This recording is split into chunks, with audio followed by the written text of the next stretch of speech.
que nem as mesmas orientações que eu dei para você para física, tá, Isa? Esse é o último conteúdo de química que vai cair na sua prova. Tá.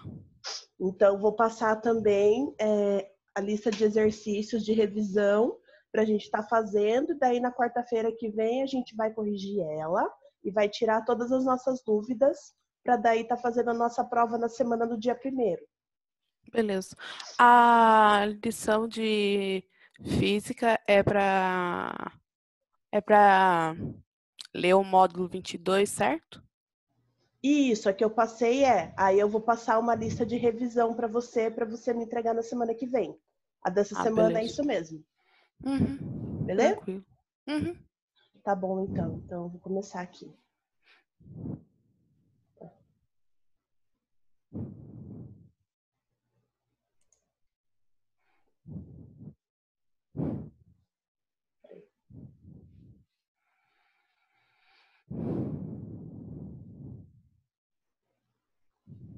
Ai, gente, por que não tá aparecendo aqui mesmo? Espera um pouquinho, Isa. Qual apostila que é? Só para mim saber. Espera aí. É a apostila 20. Ah, beleza.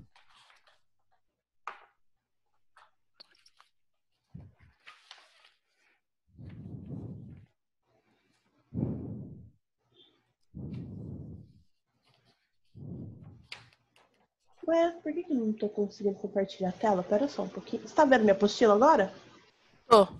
Ah, tá? Beleza, então. Então deu certo. Então, é tipo assim, para a prova de física e para a prova de química, você vai passar lá o que vai cair, certo? Isso, eu vou passar certinho. Eu vou passar todos os tópicos que vão cair e vou passar também alguns exercícios de revisão parecidos com os que eu vou dar na prova.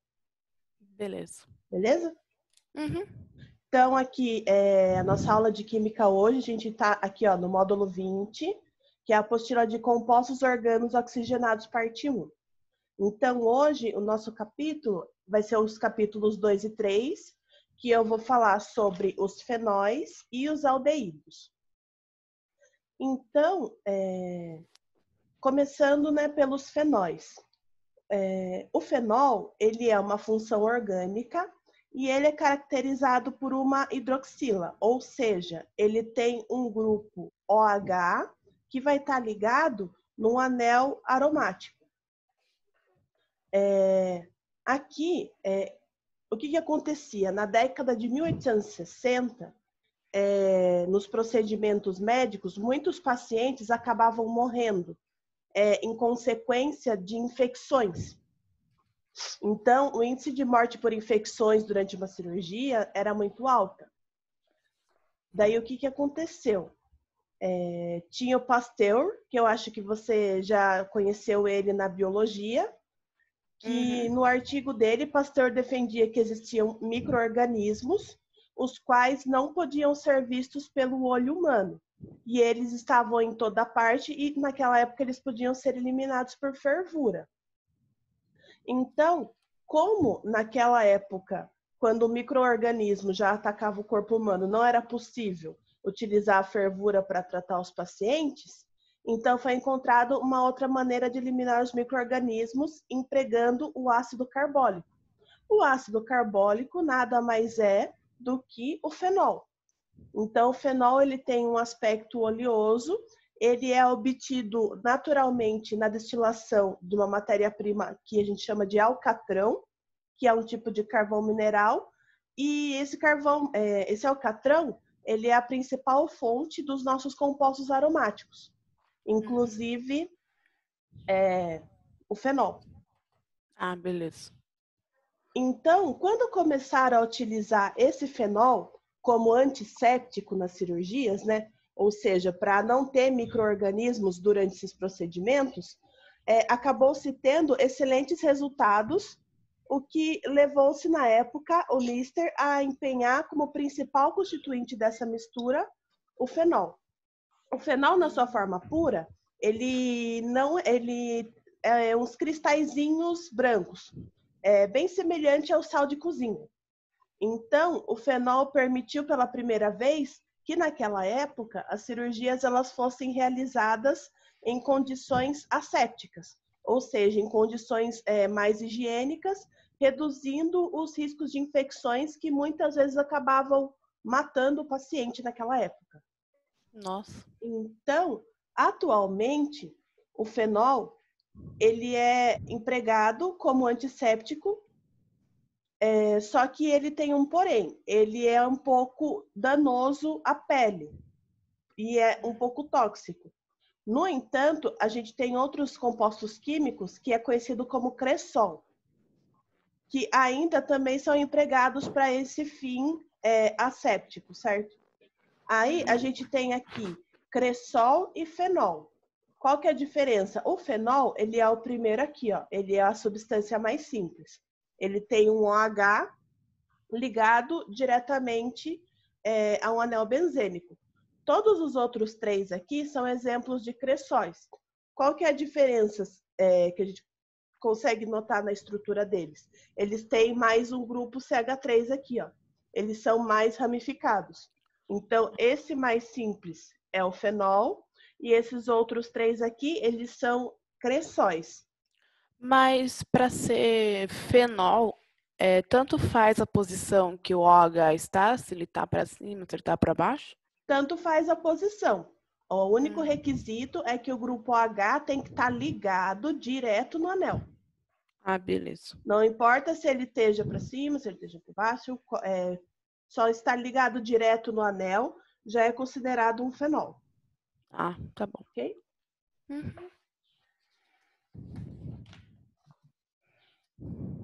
Fenol de ocorrência natural. Os compostos fenólicos e seus derivados são amplamente encontrados na natureza. Como eu já disse, eles já podem vir proveniente do alcatrão. A gente tem fenóis também provenientes de pétalas e folhas de plantas, que são muito utilizados atualmente na indústria alimentícia, que é, por exemplo, o exemplo da vanilina. A vanilina, ela é extraída de uma planta, ela é sintetizada e forma a que a gente conhece como essência de baunilha.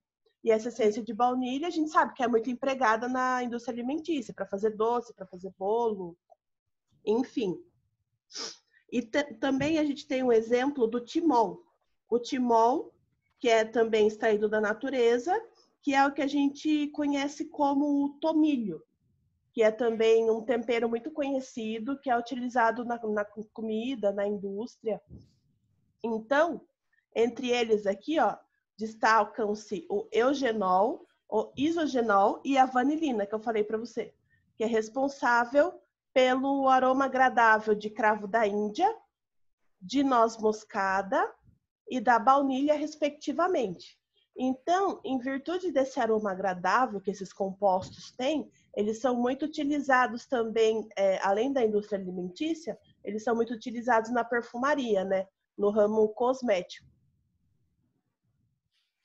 Aqui a gente tem o grupo dos polifenóis. Os polifenóis, eles têm um ou mais grupos OH ligados a um ou mais anéis aromáticos. Eles estão presentes nos alimentos que a gente chama de alimentos antioxidantes.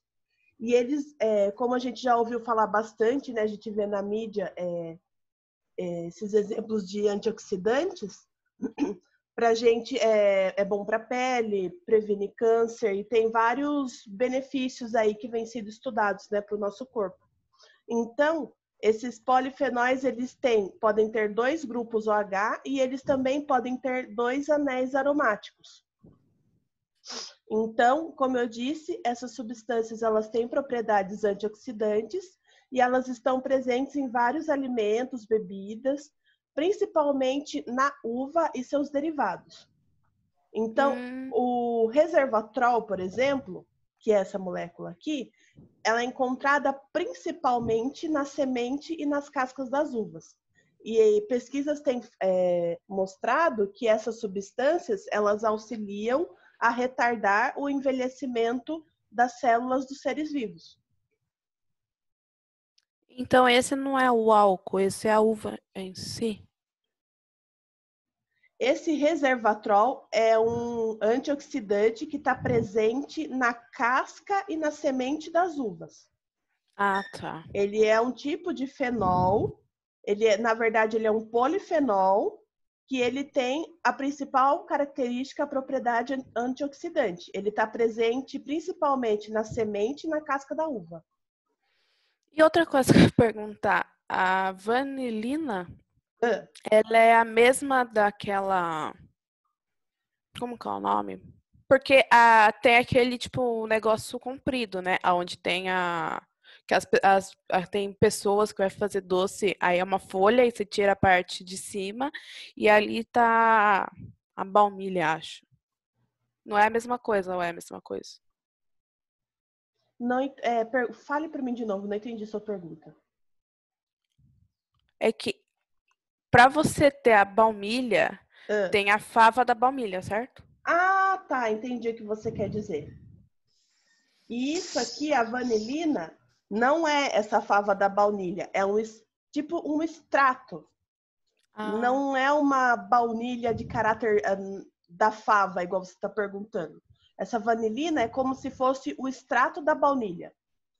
Daí, através dela, fazem aquele extrato que a gente compra no supermercado, aquele líquido. ah, beleza. Agora Entendeu? entendi. Agora entendi.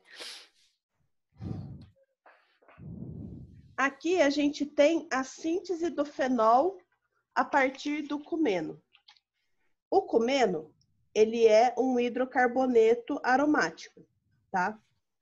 Por que a gente faz esse processo da síntese do fenol a partir do cumeno? Porque a gente tem o benzeno e o propeno, que eles são dois elementos, né, de caráter mais barato no mercado. E se a gente fizer essa síntese, a gente vai acabar produzindo o fenol e a acetona, que são de caráter mais valioso para a indústria. Então, como que ocorre, né, essa síntese? A gente tem aqui, ó, a adição de um benzeno com um propeno, que são duas moléculas de caráter barato, com um catalisador aqui de ácido fosfórico, mais a temperatura de 250 graus Celsius, mais pressão. Então, essa síntese aqui, ela acaba resultando na molécula que a gente chama de cumeno. Na etapa 2, o cumeno, ele vai ser oxidado. Ou seja, a gente tem a molécula de cumeno aqui, a gente vai ter a presença de gás oxigênio. Aqui, a temperatura e a pressão, a gente vai ter o hiperperóxido de cumeno, ou seja, ele foi oxidado nessa etapa. E, por fim, nessa última etapa, que é a etapa 3, esse hidroperóxido de cumeno, ele é tratado com uma solução diluída de ácido sulfúrico. Quando coloca essa solução diluída de ácido sulfúrico, a gente tem a produção do fenol e da propanona. A propanona é o que a gente conhece popularmente como acetona.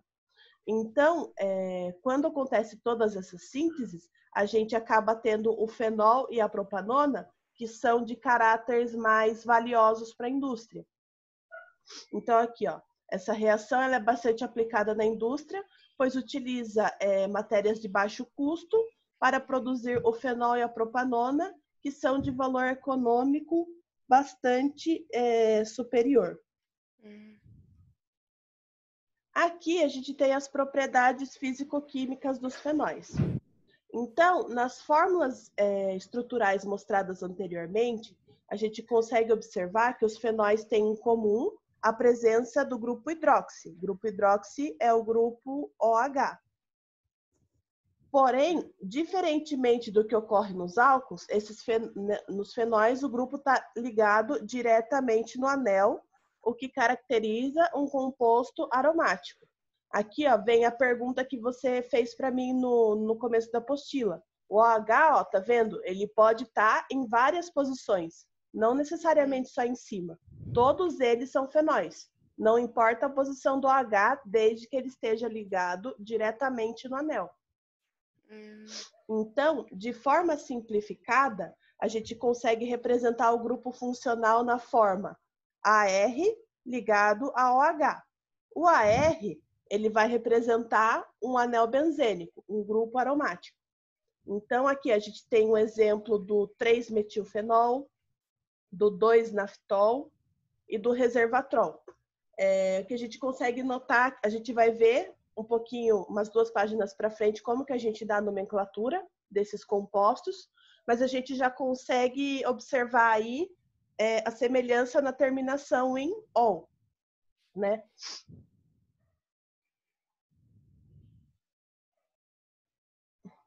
Solubilidade e a temperatura de ebulição.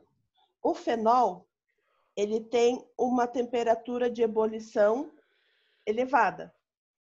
Aqui a gente tem o exemplo do fenol e do tolueno. Aqui nós temos a fórmula estrutural e aqui a gente tem a massa molar. Notem que a massa molar é bem parecida. Porém, a temperatura de ebulição deles não é parecida. A temperatura de ebulição do fenol é mais alta e a do tolueno é mais baixa. Então, por que a temperatura do fenol ela acaba sendo mais alta? Por conta do grupo OH. Esse grupo OH é o grupo que a gente chama que está fazendo uma ligação de hidrogênio. Então, quando a gente faz uma ligação de hidrogênio, a ligação de hidrogênio é a ligação mais forte que a gente tem. Portanto, o que dificulta a quebra das moléculas, portanto, ele vai ter uma temperatura de ebulição maior do que a do tolueno, que não tem um grupo OH ligado nele. Em virtude da capacidade dos derivados fenólicos de formar interações intermoleculares do tipo ligação de hidrogênio, daí esses compostos eles vão acabar sendo mais solúveis em água.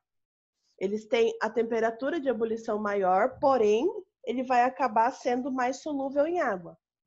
A solubilidade, ela diminui com o aumento de átomos de carbono na cadeia ligada ao fenol.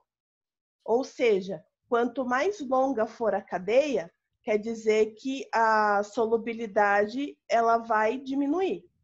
Quanto mais carbonos eu tiver, menos solúvel a molécula vai ser. Mas ainda ela vai continuar sendo bastante solúvel. Acidez dos fenóis. O fenol, ele é considerado um ácido fraco. Porém, ele é mais ácido do que o álcool, por exemplo, que a gente viu na aula passada. A acidez do fenol, ela é explicada pela estabilidade do íon fenóxido, que é a sua base conjugada. O que é essa base conjugada? Base conjugada é quando um ácido perde um próton por um processo que a gente chama de ionização. Após essa transferência, após ele perder um próton, acaba se formando essa base conjugada. Então, essa estabilidade ela é conferida ao íon graças à deslocalização dos elétrons. Não ocorre uma base conjugada do ciclohexanol. Como a estabilidade do ciclohexanol ele é menor, a dissociação é desfavorecida, tornando o ciclohexanol menos ácido do que um fenol. Então, quanto mais estável for o que a gente chama de base conjugada, um meio aquoso, maior vai ser a acidez do composto.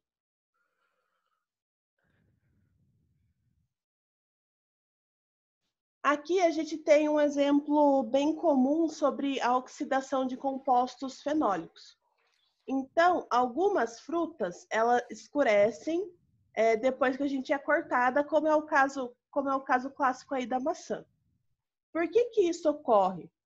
Ocorre um procedimento que a gente chama de escurecimento enzimático. Ou seja, quando a maçã ela é cortada, ela entra em contato com o oxigênio do ar. Quando esse oxigênio do ar entra, as enzimas da maçã, ela começa a reagir com o oxigênio, o que provoca esse escurecimento enzimático. Daí, esse escurecimento enzimático, ele é originado por conta desses pigmentos castanhos aqui que acabam aparecendo na maçã. Por quê? Porque quando entra o oxigênio, a enzima ela é catalisada e surge a polifenol oxidase, que a gente chama de PFO. Aqui a gente tem a reação que gera os pigmentos escuros na maçã. Então, o PFO é um catalisador. Aqui a gente tem todos os compostos da maçã. E quando a gente passa por uma polimerização, as enzimas da maçã vão acabar gerando esses pigmentos escuros. Então, a gente fala que nesse processo, o gás oxigênio, ele é o agente oxidante dos compostos fenólicos. Ele é um processo espontâneo, pode falar. Não, é que, tipo assim, até hoje, tipo, existem várias pessoas que leva as frutas, tipo, cortada ou só cortada no meio, por exemplo. E para não ficar escurecida, coloca o limão. Exatamente, que isso era a próxima coisa que eu ia falar. Ah, tá. Exatamente, você me atravessou. Mas isso é certo. Por quê? Então, por que o limão? Porque o limão, ele ajuda a reduzir o pH do sistema. E quando reduz o pH do sistema, daí vai retardar a ativação da enzima que escurece a fruta. Mas então, não muda o sabor, não muda nada, né? Não muda nada. Ele só é capaz de retardar a enzima que vai oxidar a maçã. Então, tá vendo aqui, ó? Na indústria, as pessoas usam o ácido ascórbico, que popularmente a gente chama de vitamina C. Então, na indústria de alimentos, eles usam para produzir o escurecimento de frutas e vegetais, para diminuir o pH do meio. E também aqui, ó, isso explica o saber popular de acrescentar sucos de frutas cítricas aos pedaços de frutas cortados na salada de fruta, por exemplo. Legal. Mas então, não é só o limão, né? Pode usar também a laranja, por exemplo. Exatamente, laranja. O abacaxi, é que o abacaxi não tem tanto suco como, por exemplo, a laranja e o limão, mas o abacaxi também é uma fruta de caráter ácido. A mexerica, né? Então, exatamente. Então, o suco deles, né, a polpa deles, também ajudaria a diminuir o pH do meio. E daí, quando a gente tem um pH menor do meio, vai retardar a ativação da enzima. Não vou dizer que ela não vai escurecer para sempre. Uma hora essa enzima vai acabar, o oxigênio vai acabar entrando e a enzima vai acabar sendo ativada. Porém, ela retarda muito isso. As pessoas realmente, que nem você falou, colocam limão, colocam laranja para não escurecer. Tudo bem até aqui? Tudo. Eu acabei atravessando o que você ia falar. Era a próxima coisa que eu ia falar e você já perguntou. Foi mal. Não, imagina, tem que perguntar mesmo. E aqui, o nosso outro capítulo de hoje, ele é um pouquinho mais curtinho, ele vai falar sobre os aldeídos. É impressão minha ou você pulou? O quê? Eu pulei as atividades. É que ia falar de nomenclatura. Nomenclatura aqui? Ai, perdão, Isa, verdade. Aí falei, vai que é importante. É que eu vi o exercício aqui embaixo, eu nem...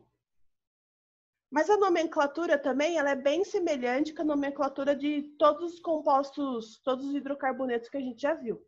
A nomenclatura do fenol, ela é de modo semelhante à do álcool. Só que a gente utiliza, né, conforme a gente conseguiu ver, o sufixo -ol.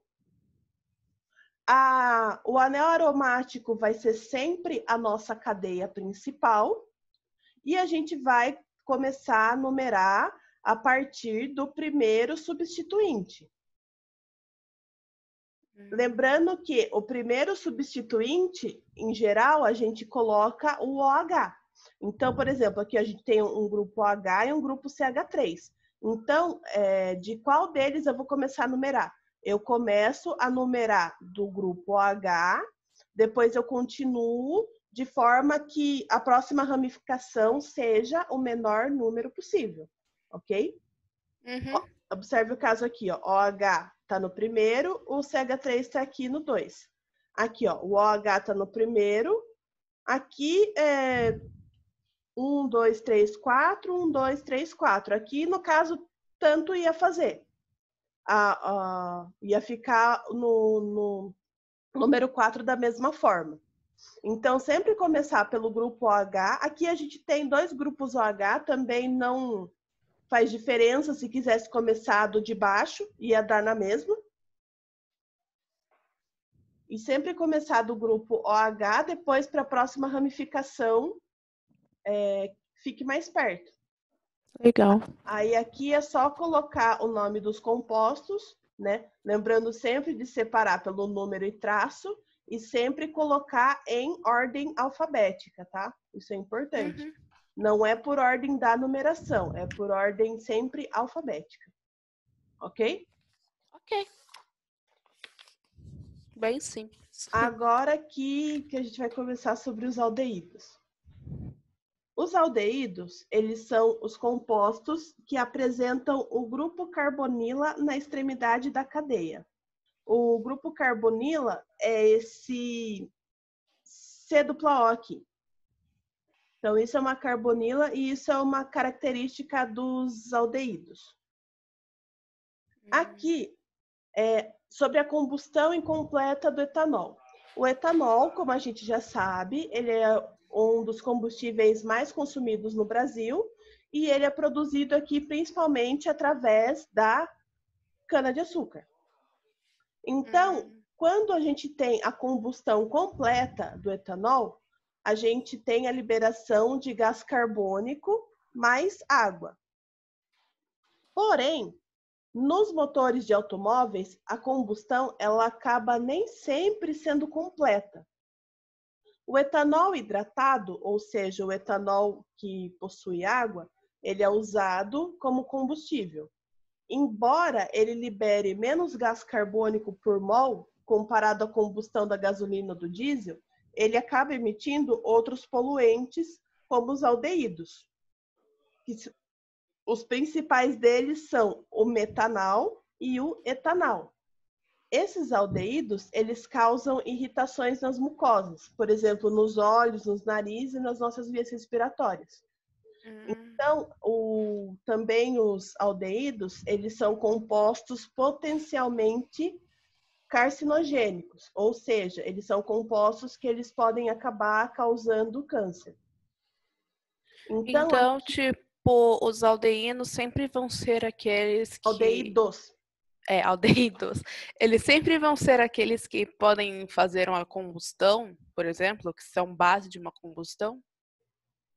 Não necessariamente. A gente tem aqui o exemplo do álcool, mas a gente vai ver outros exemplos mais para frente e eles não são só combustíveis. Ah, beleza. Tá? Então, aqui a gente tem um exemplo de um álcool primário, né? O etanol, que a gente usa em carro.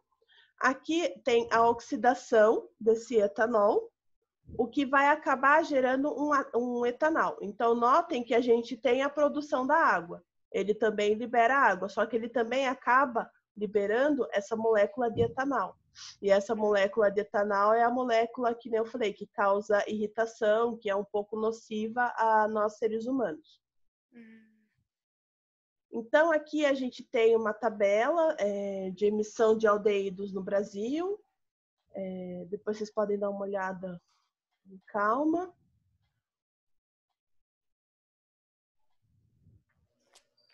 Aqui, ó, o metabolismo do etanol. Além de ser produzido na combustão do etanol, nos motores dos automóveis, os aldeídos eles também são capazes de ser produzidos no organismo. Após a ingestão de bebidas alcoólicas, o etanol ele entra na nossa corrente sanguínea e ele é metabolizado no fígado. No fígado vai ocorrer a oxidação desse álcool, produzindo o acetaldeído, que é uma substância tóxica que podem causar como sintomas dor de cabeça, náusea, o que a gente chama, as pessoas chamam popularmente de ressaca, tá? Ah. Então, quando uma pessoa bebe demais e o álcool oxida dentro do fígado, ele vai produzir o acetaldeído. Só que a produção desse acetaldeído, ele acaba sendo tóxica no nosso organismo, por isso que causa esses sintomas.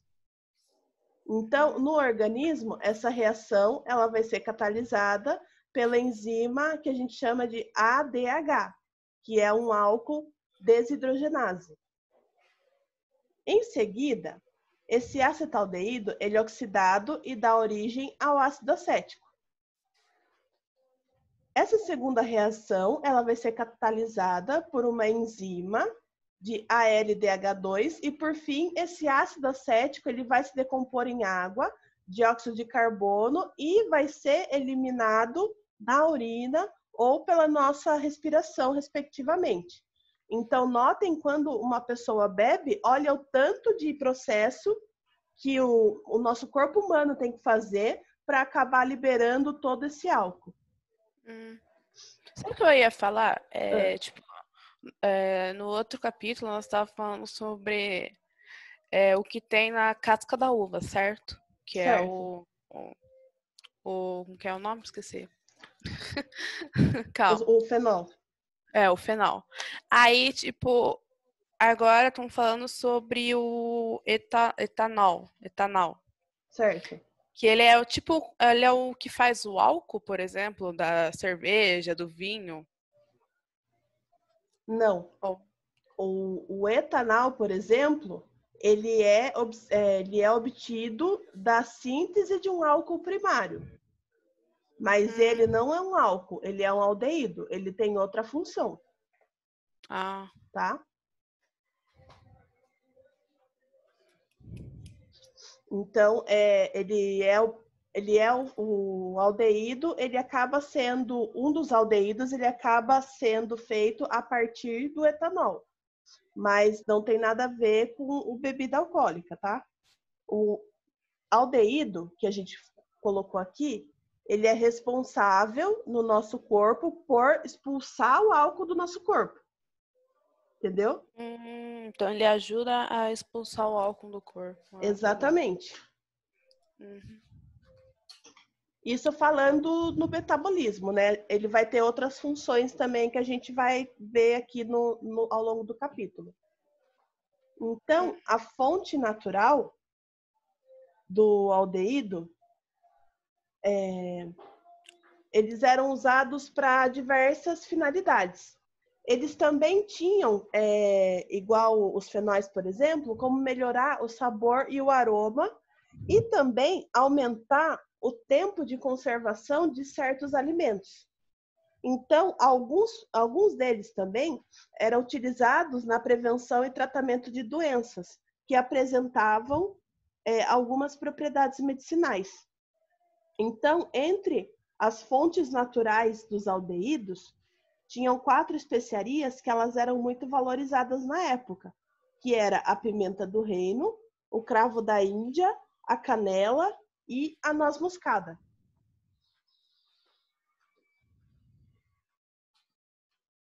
A canela, ela é nativa do Ceilão, que é o atual Sri Lanka, ao sul da Índia. A canela, ela é proveniente da casca da árvore e apresenta propriedades analgésicas e digestivas. O composto responsável pelo odor da canela, ele é bem característico e é chamado de cinamaldeído, que pode ser extraído do óleo essencial da casca da árvore. Aldeídos, a gente tem 10 minutos. Os aldeídos, eles também são bastante utilizados na indústria de perfumes e de alimentos. Por quê? Porque eles também apresentam odores característicos como os fenóis. Então, a gente tem aqui, por exemplo, o odor característico de amêndoa, que pode ser extraído do óleo essencial que a gente chama de amêndoas amargas. Outro exemplo também, ele é o citral. cujo odor ele vem da essência de limão. E ele pode ser encontrado em algumas espécies vegetais, como o capim-limão.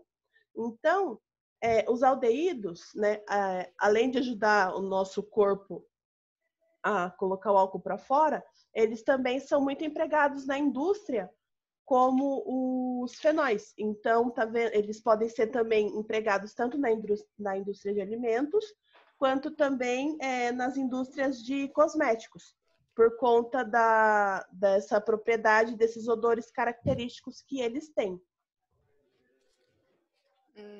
Mas não tem nada a ver com, tipo assim, pimenta, esses negócios? Ou tem alguma coisa a ver? Tem, que nem eu falei, ele tem também um dos principais aldeídos da época era a pimenta do reino. Cadê? Não, mas estou falando da pimenta, dedo de moça, esses outros tipos de pimenta. Ah, não, essas daí são de caráter natural, né? Aqui a gente tem algumas propriedades físico-químicas dos aldeídos. Então, os aldeídos, conforme eu falei no começo do capítulo, eles têm como a característica principal o grupo carbonila, que é esse C-O, na extremidade de uma cadeia carbônica. Ou seja, ele tem que estar em um carbono primário. Para quem não lembra o que é um carbono primário, ele é um carbono que faz uma ligação só a outro carbono. Então, notem que o grupo carbonila, ele vai estar, aqui nesse caso, a posição dele conta. Não é igual o grupo OH, que podia estar em qualquer posição no fenol. Aqui, o grupo carbonila, ele vai ter que sempre estar na extremidade da cadeia. Ele sempre vai ter que estar no carbono primário. Então, notem que aqui, ó, ele sempre vai estar na ponta da cadeia. Tá? Então, carbonila, tipo, seria esse que tá com 2 risquinhos, por exemplo? Aqui, ó. Grupo carbonila é um grupo C-O. Isso aqui é um grupo carbonila. Os aldeídos, eles podem ser representados de uma maneira simplificada por uma fórmula geral RCHO. O R representa uma cadeia carbônica que pode ser ou aromática ou alifática, ou até mesmo um simples átomo de hidrogênio. Então, em razão das diferenças de eletronegatividade entre o carbono e o oxigênio, a ligação C-O vai ser polarizada, o que determina boa parte das propriedades físico-químicas dos aldeídos. Então, se a gente tem um R e C-OH aqui, a gente já consegue caracterizar como um aldeído, sendo o R pode ser um anel aromático ou pode ser também uma cadeia alifática. Tanto faz. A solubilidade e a temperatura de ebulição. Como a polaridade da carbonila, os aldeídos apresentam alta solubilidade em água. O grupo carbonila, ele é polar. Então, as moléculas, elas se interagem por meio das forças de Keston, que é a força intermediária. Ela não é tão fraca, mas ela também não é tão forte como uma ligação de hidrogênio, por exemplo. Então, os aldeídos, eles apresentam temperatura de ebulição maior do que um hidrocarboneto de massa molar semelhante, por conta do grupo carbonila. Os quais, por serem constituídos de moléculas de baixa polaridade, fazem interações moleculares mais fracas do tipo de polo, que é a interação mais fraca que tem. Então, uma vez que as suas moléculas não conseguem interagir por meio das ligações de hidrogênio, que são as ligações mais fortes, os aldeídos, eles vão ter uma temperatura de ebulição menor do que a dos álcools e os fenóis, que têm uma massa molar semelhante, tá? Então, notem aqui, ó, a gente tem um butano, a gente tem um propanal, que é um aldeído, e aqui a gente tem um propanol. Então, notem que a massa molar dos componentes, ela é semelhante, porém, a temperatura de ebulição, ela varia muito. Então, a temperatura de ebulição varia conforme a ligação que os compostos conseguem fazer. O propanol, ele tem a temperatura de ebulição mais alta. Por quê? Por conta do grupo H, ou seja, faz uma ligação de hidrogênio aqui, que é a interação mais forte, então, consequentemente, a temperatura de ebulição ela vai ser maior. Aqui a gente tem as temperaturas de ebulição e solubilidade de alguns aldeídos. Então, todos eles são aldeídos: o etanal, o propanal, o butanal e o pentanal. O que a gente consegue perceber aqui? Que a cadeia ela vai aumentando, ó, tá vendo?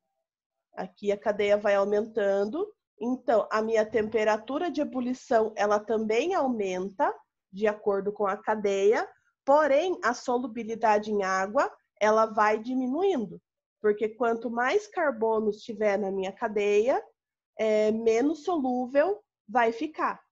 E quanto mais carbonos tiver na minha cadeia, maior vai ser a minha temperatura de ebulição.